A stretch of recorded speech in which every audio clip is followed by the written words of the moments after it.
While researching for a project, playing games with your friends, or just browsing social media for the fun of it, have you ever thought about how the internet came into existence in the first place? It was thanks to Robert Kahn and Vince Cerf. Today I am going to tell you about Robert Kahn and how he helped invent what everyone uses today. Robert Kahn was born in New York on December 23, 1938. From a young age, Robert showed skill at science and mathematics that was far past his level. Graduating from high school at an early age, he went on to receive a BEE from the College of New York in 1960 and MA and PhD degrees from Princeton in 1962 and 1964. He then went to work for Bell Labs in Manhattan. After working for Bell Labs, Robert decided to join the Information Processing Techniques Office within DARPA. DARPA stands for the Defense Advanced Research Projects Agency. They are responsible for the creation of new digital equipment that can be used by the military. He then designed the TCP/IP communications protocol for the ARPANET. ARPANET, which stands for Advanced Research Projects Agency Network, is an early packet switching network. Packet switching is simply a method of grouping data transmitted over a digital network into packets. He demonstrated ARPANET by connecting 20 different computers at the International Computer Communications Conference. Shortly after, he started the Strategic Computing Initiative. This helped fund research into advanced computer hardware and AI. Robert then began working on SatNet, which was an early satellite network that formed the first segment of the Internet, and along with Vince Cerf created the Transmission Control Protocol.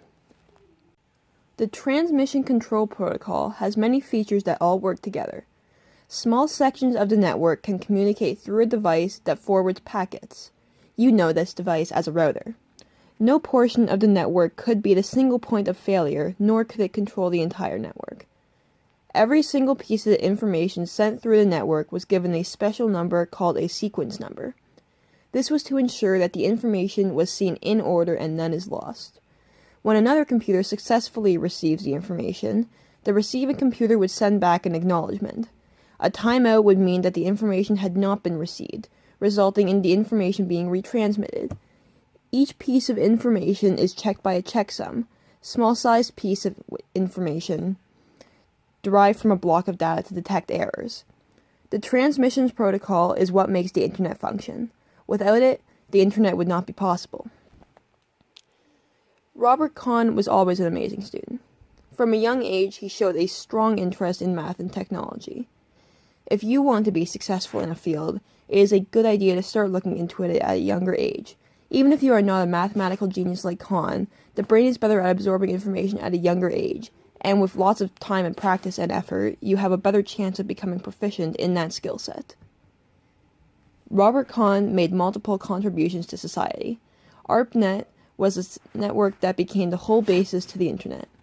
The Internet would not exist without it, and without the TCP/IP, the data communication and Internet or Internet networking of devices is not possible. The Internet is home to many resources where you could download programs to help you as you use your computer. But of course, some people are limited in what they can do because of disabilities, such as hearing and visual impairments, which is where the web accessibility movement comes into play. Websites are being altered to have things like bigger font sizes and subtitles to make them accessible to all users. With the privilege of the Internet comes the risk of privacy invasion. Issues such as identity theft, tracking, and even search engines looking at your info are very relevant. Have you ever noticed that you're looking something up and then directly after you'll be browsing through social media and you'll get an ad for the exact same thing you were looking up? Seems weird, right? There are no ways to completely protect yourself, but doing things such as turning off activity trackers, block ads, check permission, and using strong passwords can help keep you protected. There is both positive and negative aspects to the Internet. On the positive side, you can access any information at any time in a matter of seconds. You have an instant means of communication with anyone you want to communicate with, and it provides valuable resources to students and workers alike. But with the positives come some negatives. Plenty of illegal or inappropriate material can be found, and criminals can often use the network to communicate and plan out whatever crimes they plan to commit. Many people these days also have an inability to be disconnected from the internet, and they begin to rely or get addicted to it. And there is always the threat of your computer catching a virus or your privacy being invaded.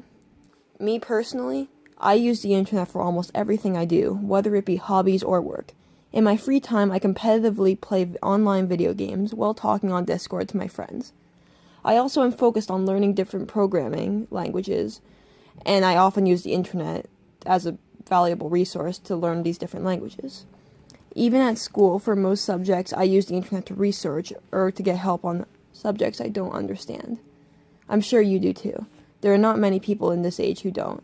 And we have Robert Kahn and Vince Cerf to thank for this.